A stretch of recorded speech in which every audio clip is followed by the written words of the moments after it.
The National Weather Service has issued a hurricane warning for the following areas in New York State, Rockland, Orange, Putnam and Westchester counties. 4 areas in New York City, Brooklyn, Manhattan, Queens, Staten Island, and the Bronx. Also, the rest of the East Coast, and even Cuba, are at risk for Hurricane Sandy. States like Ohio may also be at risk for Hurricane Sandy. This storm will bring wind gusts up to 89 or 90 miles per hour.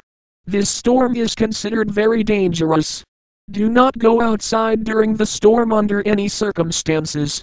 If you are required to evacuate, please follow all evacuation instructions. If you're not required to evacuate, please stay inside your house or whatever building you are in. Power outages may be expected. Do not drive anywhere during the storm, as most of the roads will close. If the storm knocks out your power, please stay away from downed power lines. This is not a test.